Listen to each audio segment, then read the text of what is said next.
Hi, this is Bob Sorrentino from Italian Roots and Genealogy, and I'm here today with Josephine Pasquarello, and we're going to talk about her background, her family, and her great book, Life's Journey. So, welcome, Josephine. Thanks for being here.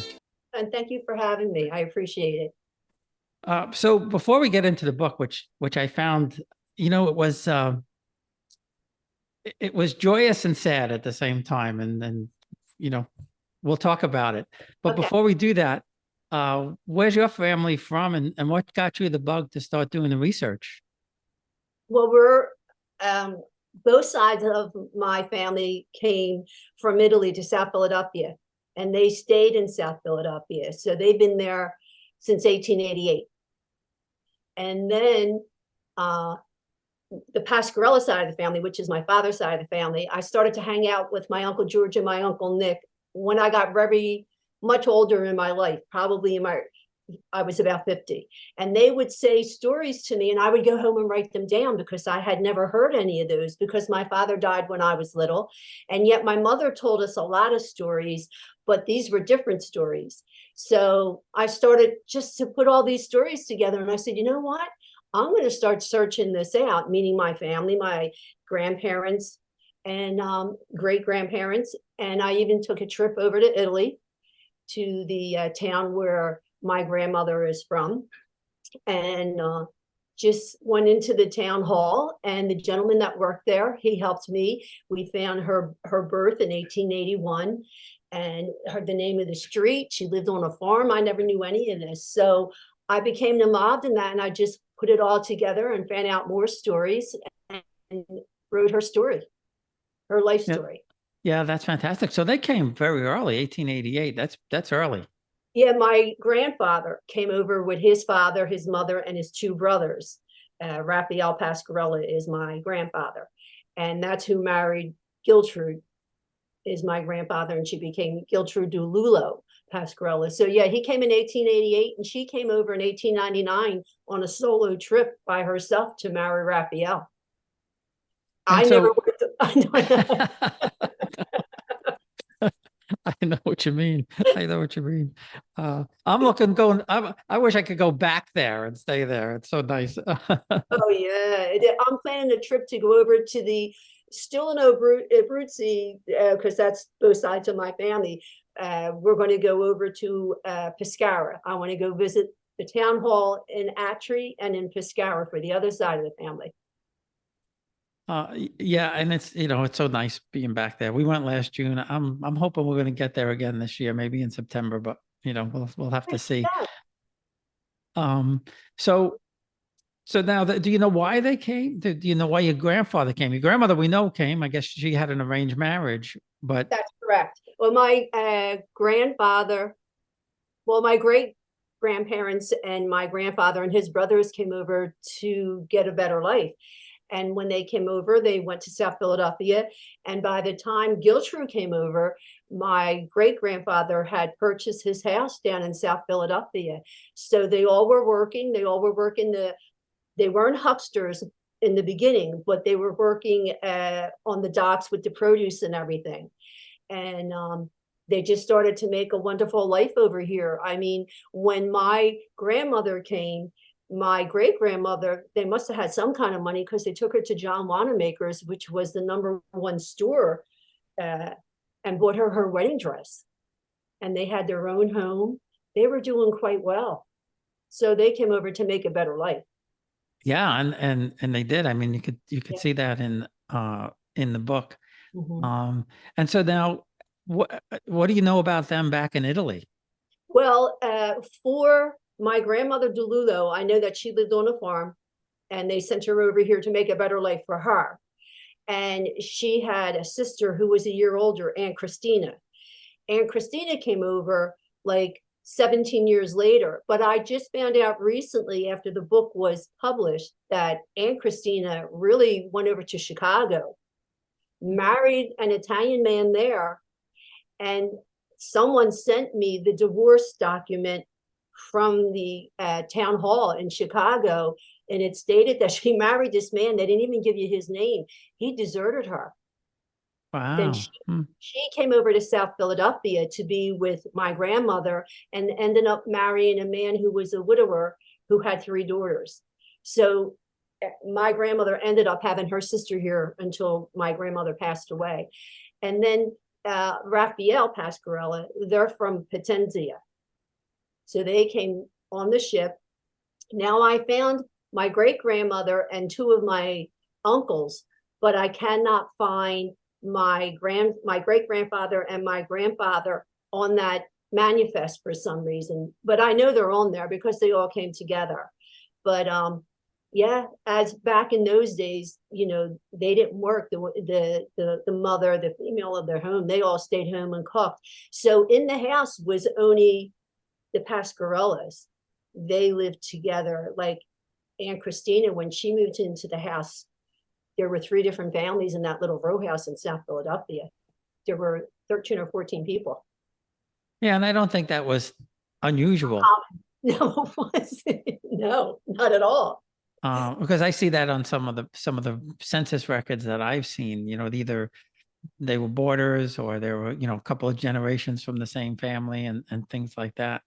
Um, so, I know you chronicle a lot of it in the book. So, and what I really liked about the book, and I wish I could write it, it tells the story, but it tells it in a family kind of way. It's not like just a historic account, if you know what I mean. Yeah. Yeah, I agree with you. Well, I think the reason why that is as a child, I had heard all the stories about all those people. So it was from the heart to write the story. Yeah, and like I said, it was, it starts off, very, very happy. She comes over, she gets married, the family welcomes her and all of that. Uh, and so now is it your grandfather, your great grandfather? It was your grandfather that had the I'll The say affair. affair for lack of a better word. Yeah, that was my grandfather. That's Raphael. Raphael had the affair. Yes. Yeah, so I'll let you, without giving away too much, I'll let you tell the story, as much as you want about your grandmother and how coming over and what eventually happened. Well, she came over in September of 1899, and by May, she's married to Raphael, 1900. And 9 months later, she gives birth to her first child, Aunt Rosie, and everything's going good. Raphael is working with the produce, and they're living with my great grandparents and Raphael's two brothers. And then she gives birth to the first, and then she gets pregnant right away again. And one of the great grandparents died. So now basically she's the woman of the house. And so my grandfather then decides he needs to make more money. So he's going to go work on the dock, but he's going to be a bartender, becomes the manager of a bar. And my grandmother is just having baby after baby. The second baby they had is my father, Michael. And everything is good. They're living in the house. She's happy as can be. And then I would say probably it's about 10 years into their marriage. And by then, I believe she had had 5 or 6 of the children, the aunts and the uncles and my dad. And she becomes sick and she doesn't understand what's going on. And she stays home all the time. So she's not understanding English all that well, and she doesn't really speak it. So she has a dear friend who was on the ship with her coming across, who helps her to speak to the doctors and the nurses and to go to Pennsylvania Hospital to find out why she's becoming ill and what's going on with her body. And then I can't tell you what it is though, right? No, let's keep that a secret. So people buy the book. And it was well, first of all, I mean, you got a real glimpse into what life was like, I felt, Yeah. for those, 20, 30 years, I guess, from, 1900, I guess, to 1930 or 1933 or something like that. And so your dad basically he became the man of the house when your great grandfather passed away. Yeah. Well, Raphael was the man of the house when his father died, but my father in 1921, at the age of 19, became the father and the man of the house with the 9 kids because his father had died from that illness in 1921.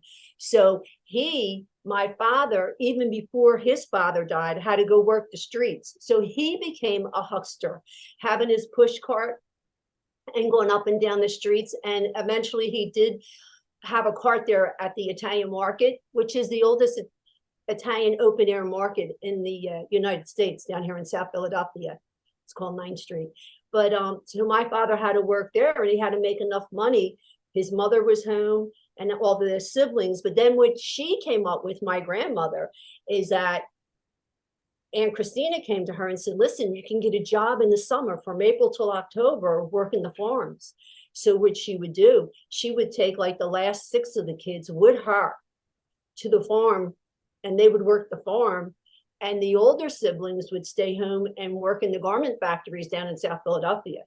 So they could have enough money to make sure they ate and lived. And my grandmother sold that house on League Street and moved to a bigger house on 10th Street after he died. So I don't know if she was doing financially better or what, but things were looking up a little bit. Well, Except it sounded, yeah, it sounded like it. I mean, I guess between everybody working and I guess I guess that a sense of finance must have been instilled by your great grandfather because right. I mean, he was able to buy a house very quickly. And on the 1900 census, it tells you that he paid for that house $5,000, and that was a lot of money back then. It's a ton of money, yeah. He paid for that, and he came over in 1888 with his wife and 3 sons. And how did he come up with $5,000 and have, excuse me, this wonderful house, beautiful furniture, taking care of his sons? And then Giltrude comes over, and they take her to Wanamaker's to get a beautiful gown and give her a big wedding. Now, did the families, did they know each other in Italy or? We believe it was the priest from the church, which was Our Lady of Good Counsel, which is no longer there. It was for the Southern Italians. It was built for them. Was in touch with the priest in Ateleta, where Grandma Giltrude was from, and that connected and sent her over. He paid my great grandfather some money to get her to come over, and she was really very pretty. So I believe that my great grandfather knew that Giltrude wouldn't have a hard time. A man would not be disappointed when he saw how beautiful she was. Yeah, and no, I didn't realize that they would do this back then. But she lived with the family before they got married. Yeah. Yeah. Now, was that I thought that was very unusual, but maybe it wasn't. I'm not for sure because across the street there were a couple of families on that street that were Pasquarellos. So I don't know if they all intermixed or how they went about that. Do you know what I mean? Yeah, like, yeah. where they all connect. Like when one of the Pasquarellos died, he's in our family plot, but he's not one of us. He's one of the neighbors from across the street. Mm. But we believe that he was a cousin to my grandfather. So, back then they all took care of each other. Do you know what I mean? Yeah, yeah. They didn't have a place to bury him. So they came over and said to my great grandfather, can we bury him in your plot? And he said, yeah. And that little boy's buried in our plot. So well, yeah. And I guess if they had the space and it was obviously a very tight knit community and they probably all knew each other. So now I don't recall the name, but the Gertrude's friend married somebody. And oh, you mean Sophia? yeah, yes. Now was her husband connected? If you know what I mean? I want to do a little story on him. Yeah, he was. My grandfather hated him because he was mean. Yeah, I got that sense. I got that sense. I didn't want to dive too deep into him because I didn't want to make him like a main character, because Sophia and Giltrude together were beautiful. I didn't want to Hmm. take that away because of Sophia marrying a jerk like that. And but she Sophia met him. She met him here, right? That wasn't Sophia a was an arranged marriage also. oh, it was also arranged. Oh Okay, I didn't yeah, remember that. Yeah. yes, that was an arranged marriage. Hmm. Um, and yeah, yeah, that was funny. But also your family, um, they would lend money, but they weren't. They did it. It seemed like they did it more out of kindness than Compassion for each other, because let's yeah, face it, when we first came over, we were shunned. As a matter of fact, the area that I'm speaking about in Philadelphia, where they all went to, was generally in that time the Irish. The Irish said, "We're not staying here with the Italians," and they left. So the Italians took over that whole area. They weren't allowed out of that area, really. As years went by, they were more free to roam. And if you remember, my grandmother was told, "Don't go out of the area," hmm because, hmm and you know something, Bob, I'm 74, and I can remember when my mother moved us from South Philly to Southwest Philly into an Irish neighborhood. Oh, we were called mean, mean names, and that's 1955, and it still was going on then. Do you know what I mean? Yeah, I know what you mean. And it's funny. I never experienced that myself. My family is from Corona in Queens. That's where my parents both kind of grew up, Uh-huh. and that was all Italian. Yeah. But I mean, it did happen in New York, where in Brooklyn, for example, I interviewed somebody, and they had the Irish church, Yes. and the Irish didn't want the Italians in the Irish church, and the Italians were able to get a piece of land from the bishop Right. eventually. And Yes. they built an Italian church a couple of blocks away.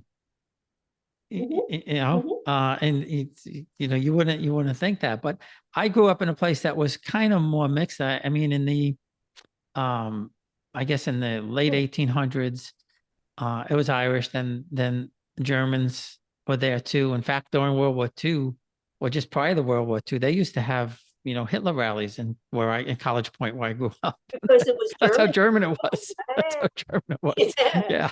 Um, but I never experienced it too much because my school there were Irish kids, there were German American kids, there were Italian kids. You all were accepted because it was an entire mix, which is not. Yeah, it was a big mix, and it was a small place and everybody knew each other. So I didn't experience that too much growing up as a kid.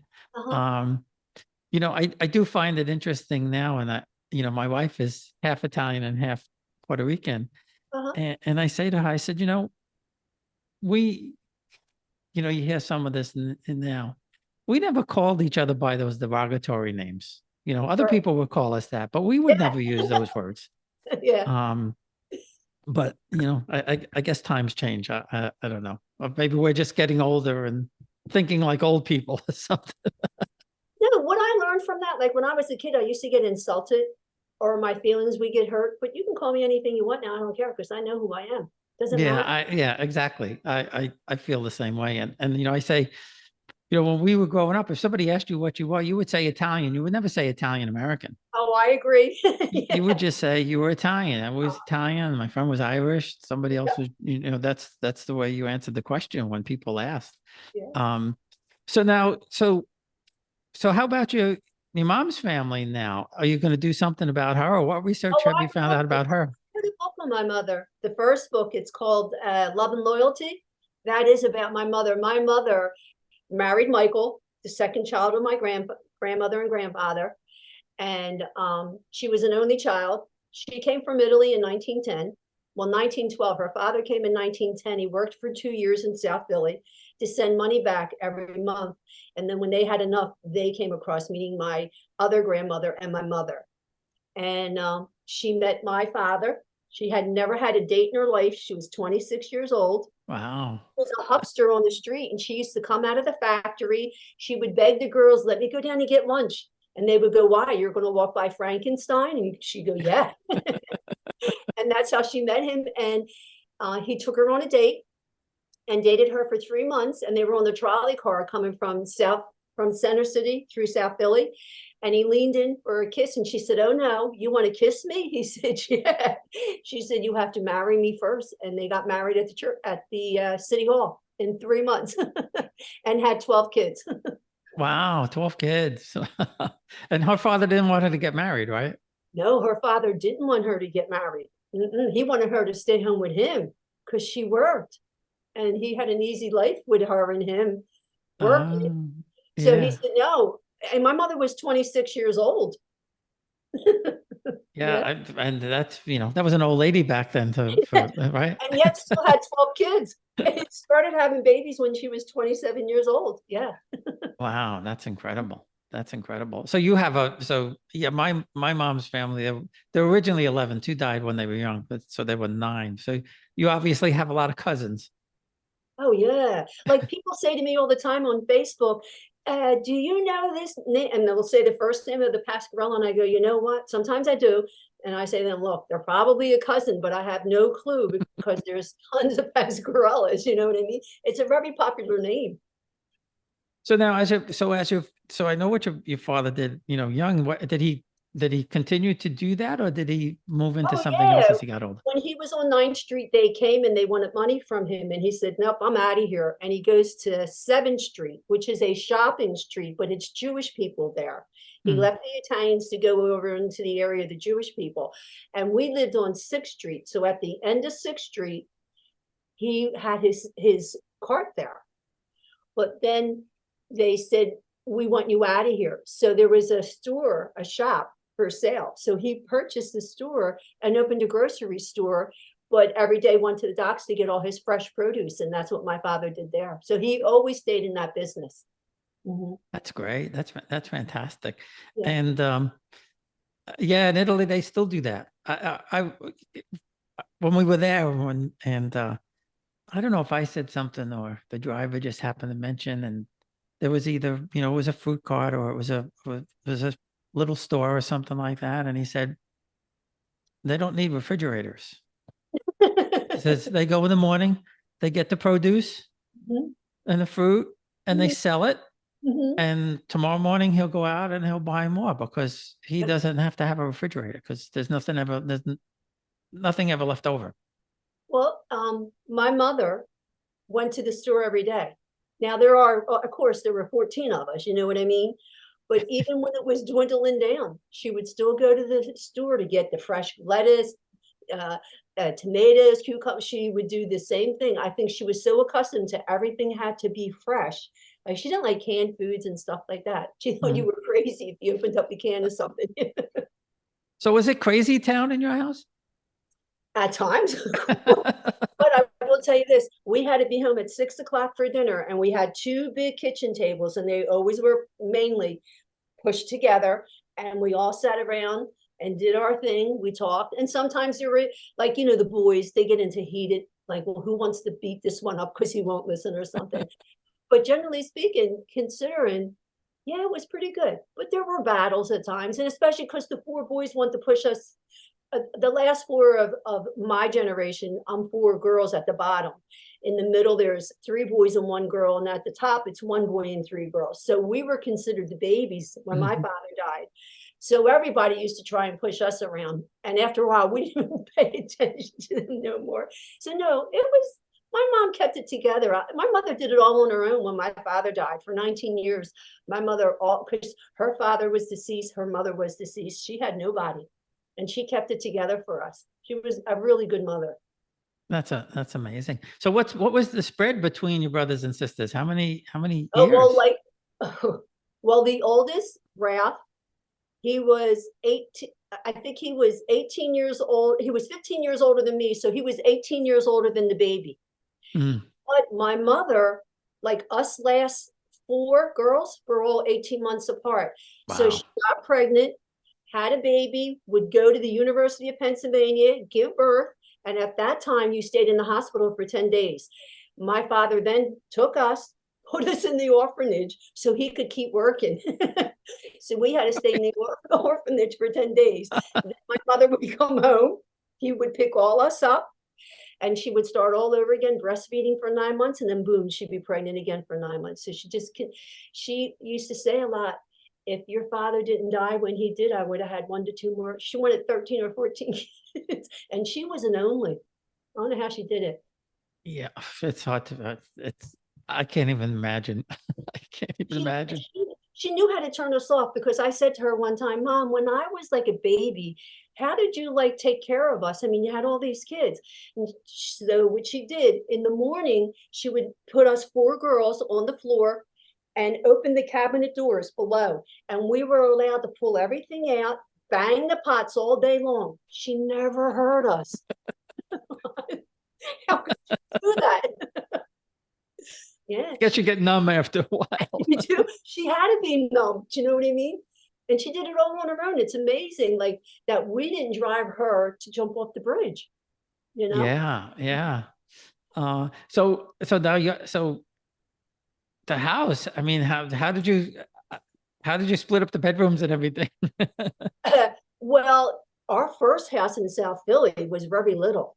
So the front bedroom, well, the back bedroom were the 4 boys, and my older brother Ralph, if he were alive, would be 89, I believe. He told us that the 3 boys, and then he would lay at the bottom, and they would push their feet into his face and everything. Us girls, we were 6 girls in the middle room, and the 2 youngest were in the front bedroom in 2 cribs with my mother and my father. Yeah. That's amazing. You know what? You have to do what you have to do. And I think you just get accustomed that it is the way that it is.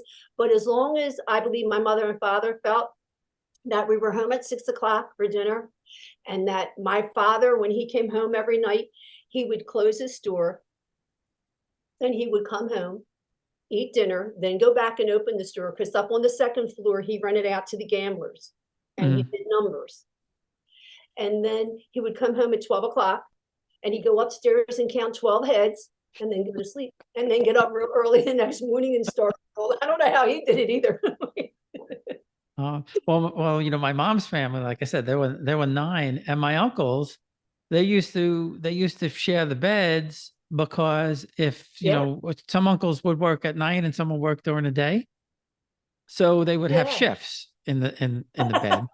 And they didn't have a lot of money. I mean, they did have a house. I mean, they were able to purchase a house at some point.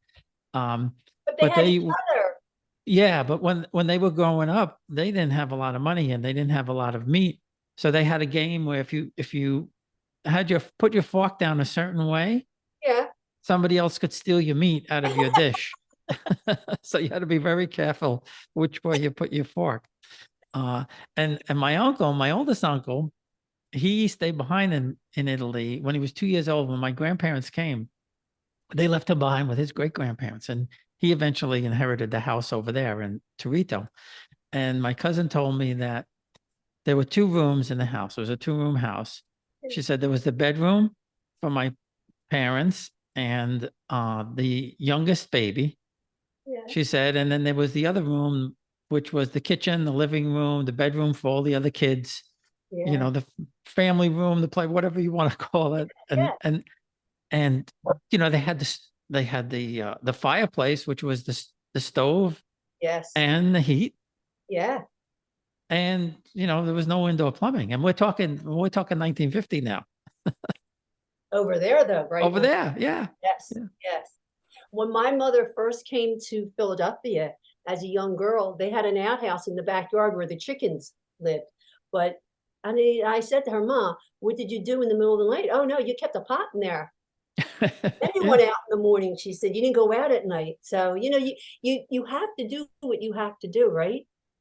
Yeah. Yeah. I mean, that's, you know, we grew up with everything, but although, you know, we thought it was a burden, I guess, having only, you know, 4 television stations, right? Yeah, yeah. Remember 360 something? You got it. Uh, and you know, I think if you show a rotary phone to kids nowadays, they want to know what to do with it. That's right. We're wiser.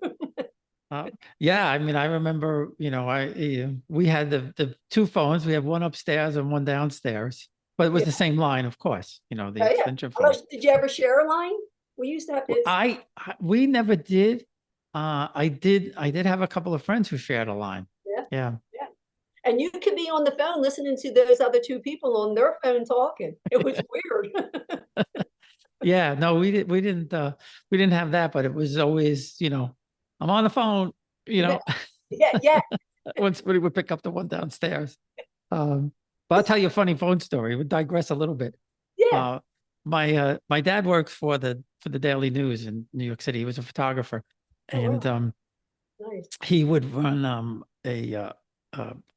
for many years. He would chair the press photographers ball that they were having in New York City, and that's where they would give all the awards for the photos and things like that.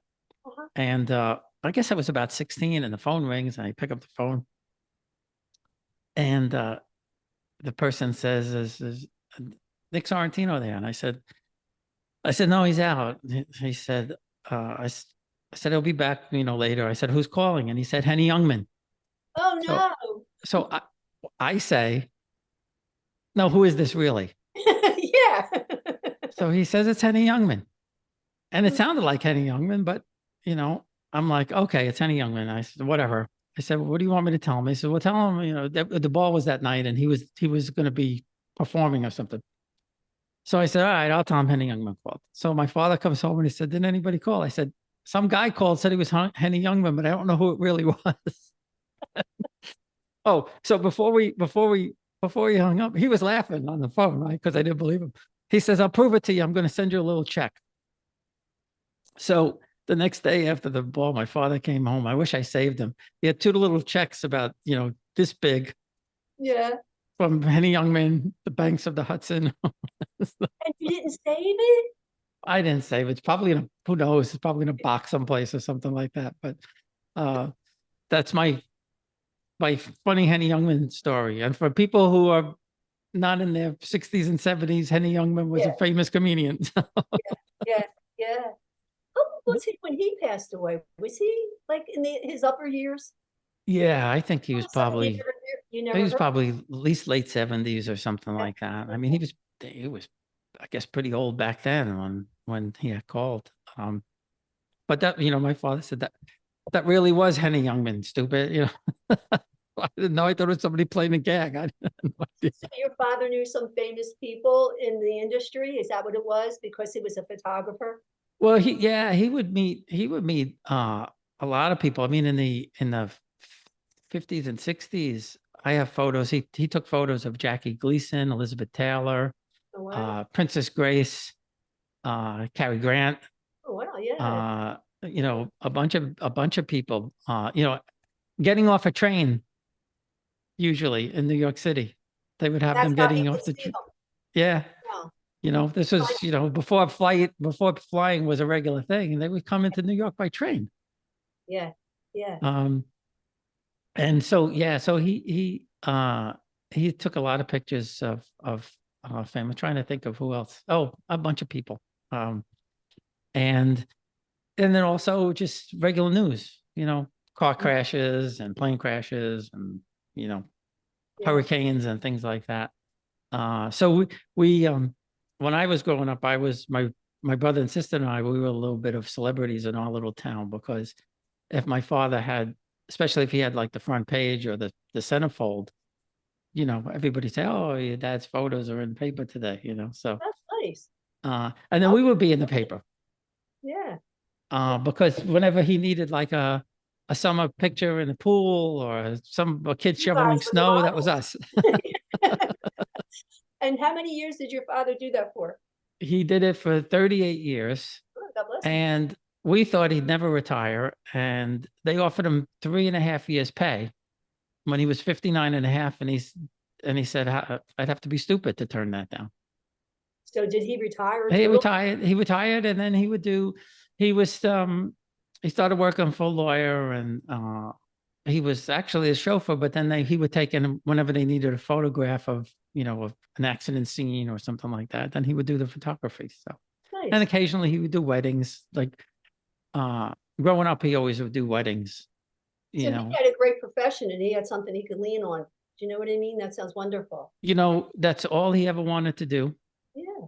Nice. And what happened, he got his big break because World War II, all the photographers were going to war. Yeah. and he volunteered and he wanted to be a combat photographer. And they told him that he couldn't be a combat photographer because they had to he didn't have enough experience. But they said, we're going to send you to Signal Corps School in New Jersey, right over here, Fort Monmouth. And you'll get your chance because the average life expectancy for a combat photographer is 6 months. Oh, gee, are you kidding me? No, I want to do no. it then. and then what happened was they found out he had a punctured eardrum, and they Oh, they they won't take they off. they kicked him out. Wasn't And that classified as a 4F or something? Isn't that what yeah, that? well, I guess he didn't know what they didn't know when he went in. They found out when he was in there, and so he was working at the news, and they made him a photographer right away because all the photographers were in the war. Oh, that's how he became one. Okay. Yeah. And then when they came back, then he Mhm. was doing newsreels for the local television station for a while, and then he went back into the photography. Um, Now, but isn't that those the best? guys, Isn't that the best thing in life, though, that you can say that you loved your profession and that was what your life was about? Seriously, I mean, I think that's the gem. he's one of the few people I know who loved his job, and they wanted to make him a boss Yeah. several times, and he said no, he didn't want to be in the office looking at other people's pictures. He wanted to be out on the street, and that's what he loved. And back then, those guys, if you look at the photos that they took 50, 60, 70 years ago, it's amazing. They didn't have, the little camera where Yeah. they had this big box and all that kind of stuff. Yeah. Yeah. Um, Seriously, you're right. but yeah, it's amazing. I'll send you a few of his photos so you Go could ahead. see I some would of the love to ones. see them. So you could see some of the There's ones a that they thing did. on Facebook and it's called old photos, and you ought to see these photos are beautiful. Like to see how they looked back over 100 years ago or even 60 years ago and how they dressed. Like the ladies of what you have behind you, look how beautiful they look. Yeah, yeah, and That's that was for work. They were working. see? They were working. Let's see if I go. That's my Oh yeah, I love that. I the didn't see the, the, even the little the little kid is my uncle, my father's oldest what's it brother, right? The boy? the boy, Oh yeah. and the man in the hat is my uncle. Oh wow. So And when do you think that was taken? my great uncle, this was about 1920. Was So my great uncle and my grandfather were in the business together. The uh-huh. women, I Yeah, suspect, yeah. maybe family, but I'm not sure. Really, I'm really not sure. are. And they made bridal crowns and veils. So before we go, Yeah. just where for anybody who wants to find either this book or your first book, how would they find it? Okay, the first book is Love and Loyalty, and the second book is Life's Journey. And you can purchase it through Dorrance Publishing, which is out here in Pittsburgh, Pennsylvania, or you can get it through Amazon. Either place will have it all the time. Yeah. Okay, and I'll be sure to put all the links out there, and make sure that everybody can find them. Okay, that sounds wonderful. Thank you. And if you need me, just let me know. Okay, all right. Bye bye. And thank you. Thank you. Thank you. You're welcome. Bye bye. Bye.